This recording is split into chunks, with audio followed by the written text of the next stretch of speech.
Roshni the reality channel हमारे studio में आप सभी दर्शकों का बहुत बहुत स्वागत है। आज मैं कमेंट्स किया मुझे किसी ने कि मैं नेचर के बारे में कुछ बताऊं। So first instruction, what is the nature? Nature is the reality and you know, maybe I don't know your things, what is your things about the nature, but my thing is about the nature. Reality is reality. जो हमारे को संसार में आने के बाद जो हम देखते हैं वो वास्तविकता है। जिस चीज़ से हम टच होते हैं वो वास्तविकता है।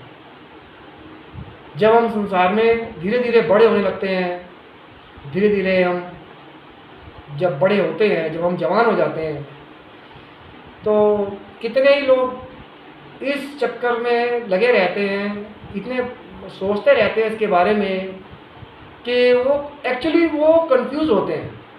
वो कंफ्यूज इसलिए होते हैं क्योंकि उन्हें एक अच्छा मार्गदर्शक नहीं मिल पाता।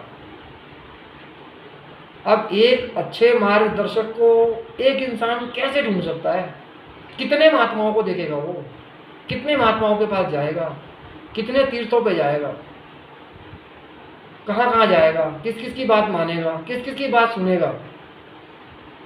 इसलिए मैं बोल रहा हूँ एक बार फिर, I telling you right way, reality is reality.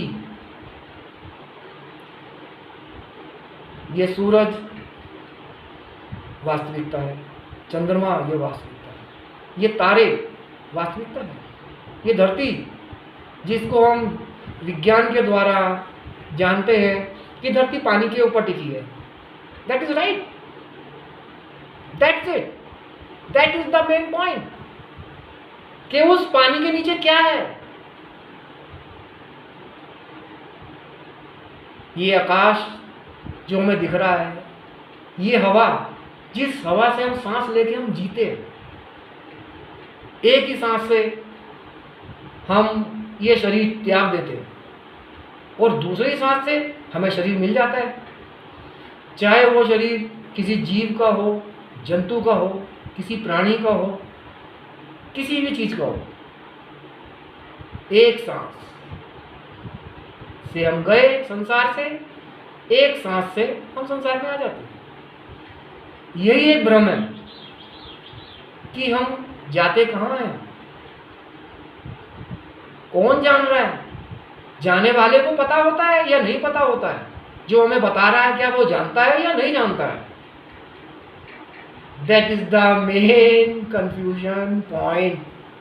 That's why I like a English book, confusion no more, confusion no more. England के एक राइटर हैं मिस्टर राकेश, तो उनकी लिखी हुई वो बुक है। आप इसको मोबाइल के जरिए सर्च करके पढ़ भी सकते हैं, लेकिन उसमें स्टोरी कुछ और है। लेकिन जहाँ तक मैं समझता हूँ बुक बहुत अच्छी है। अगर आप इंग्लिश में उसको पढ़ेंगे, क्योंकि वो बुक ही इंग्लिश के अंदर है, रमेश बालशेखर है जिन वो उनके राइटर हैं, अच्छी बुक लिखी है उन्होंने। तो इंसान कंफ्यूजन में जीता है पूरी लाइफ। वो ये समझ ही नहीं पाता कि ये नेचर है क्या। नेचर में टच होने के लिए इंसान सोचता है कि मैं जंगल में स्थान बना दूंगा, अपना घर जंगल में बना दूंगा, मैं अकेला रहूँगा तो मैं नेचर के टच में रहूँगा।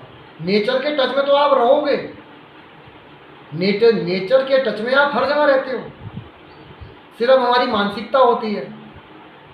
नेचर, प्रकृति, जरा सोचो आप कौन हो?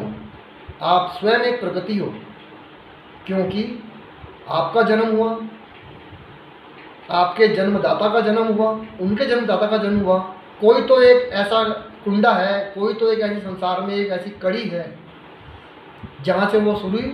हम प्रकृति स्वयं है, हर इंसान प्रकृति है, हर जीव प्रकृति है, हर जंतु प्राणी जगत संसार में जो हमें दिख रहा है और जो नहीं भी दिख रहा है वो भी प्रकृति है।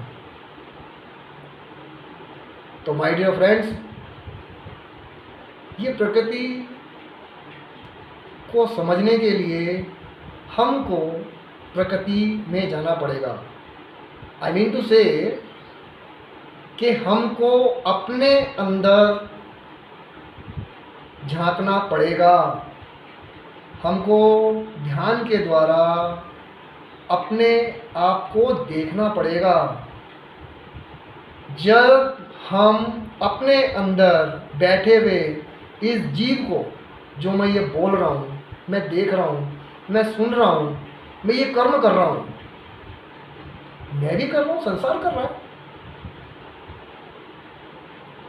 जिस क्षण वो ध्यान के द्वारा अपने आप को देख लेगा, अपनी बंद आँखों से जब वो अपने आप को देख लेगा, अपना प्रतिबिंब जब वो देख लेगा, यहाँ प्रतिबिंब मैं किसी बिंदु को नहीं कह रहा हूँ, प्रतिबिंब इन द सेंस जैसी हमारी ये बॉडी है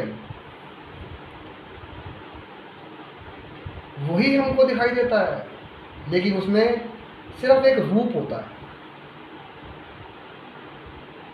और जब हमारा ध्यान प्रकांड हो जाता है किसी अच्छे मार्गदर्शक के द्वारा, तब हम उस जो ईश्वर की महिमा है, मैं उसको ईश्वर की महिमा कहूँगा, परमात्मा भी कह सकता हूँ, ईश्वर भगवान है, कुछ भी है, जो भी संसार की शक्ति है वही प्रकृति है। मेरा कहने का मतलब आपको सिर्फ इतना ही है कि आप किसी भी चीज़ को जानने के लिए कहीं भागो मत, किसी के पीछे मत दौड़ो, सिर्फ अपने आप का स्मरण करो, अपने अंदर अपने आप को देखो। जिस दिन आप अपने अंदर अपने आप को देख लोगे तो आप स्वयं जान जाओगे हु एम आई, कौन हूँ मैं और कहाँ चला जाता हूँ। तो मेरे प्रिय बंधुओं, मेरे दोस्तों, मेरे भाइयों, मेरे प्रेमियों, मैं आपसे अनुरोध करता हूँ कि संसार में भटको मत भटको, बिल्कुल मत भटको। जहाँ हो वहीं रुक जाओ और वहीं रुक के कुछ समय परमात्मा से अपनी आत्मा, परमात्मा कहते हैं वो जिसका हम ध्यान करते हैं, और आत्मा कहते हैं वो जिस शरीर के द्वारा आत्मा से हम भजन करते हैं। तो माय डियर फ्रेंड्स, मैं आपको ज़्यादा क्या बोलूँ, क्योंकि इस विषय में जितना बोलूँगा आप उतने शायद कंफ्यूज भी हो सकते हो और शायद ये भी समझो कि मैं आपसे मजाक कर रहा हूँ, बट नॉट, मैं आपसे मजाक नहीं कर रहा हूँ। That is the real, that's why I am telling to you, reality is reality. जब तक हम स्वयं में अपने आप का सत्य का अनुभव नहीं करेंगे तब तक हम भटकते रहेंगे। माय डियर फ्रेंड्स, सत्य ही इंसान को सत्य का दर्शन करा सकता है, जिसको हम ईश्वर कहते हैं, गॉड कहते हैं, प्रकृति कहते हैं, परमात्मा कहते हैं। लेकिन हम वही हैं, हम प्रकृति ही हैं। मैं भी एक प्रकृति हूँ, आप भी एक प्रकृति हैं, संसार एक प्रकृति है, प्रकृतियों में प्रकृति है। कुल मिला के अगर बर्तन के अंदर पानी है तो उसमें है क्या? उसमें तो हम मिला देते हैं। पानी को हम जैसे मर्जी रंग डाल दें, नीला कर दें, पानी नीला हो जाएगा, लाल रंग डालेंगे लाल हो जाएगा, पीला गिरेंगे पीला हो जाएगा। मेरे कहने का मतलब ये है कि हम जो जिसमें उसको मिलाएंगे या जो हम उसमें मिलाएंगे डालेंगे वो वैसे ही दिखाई देगा हमारे को। मेरे प्रेमियों, मेरे आदरणीय दोस्तों, मेरे मित्रों, मेरे भाइयों, नेचर आप स्वयं हैं, प्रकृति आप स्वयं हैं। बस आप अपने आप को अपने अंदर देखो। 2 प्रकार के मेडिटेशन होते हैं संसार के अंदर, एक होता है ओपन आइज मेडिटेशन, एक होता है close eyes meditation, inside bye inside. तो आप करो, कोशिश करो, बाकी मैं आपके साथ हूँ, मैं आपकी सही मदद करूँगा और मैं दिल से चाहता हूँ कि आप अध्यात्म के मार्ग पे अग्रसर हो, आगे बढ़े, आगे बढ़े। जो आप आगे बढ़ेंगे तो मैं आगे बढ़ूँगा। तो मेरी ये इच्छा है, मैं ये चाहता हूँ कि आप आगे बढ़ें, आप तरक्की करें। प्रिय दोस्तों, इसी के साथ में आपसे अब विदा लेना चाहूँगा। बहुत बहुत धन्यवाद आपका, बहुत बहुत धन्यवाद आपका, बहुत बहुत धन्यवाद आपका।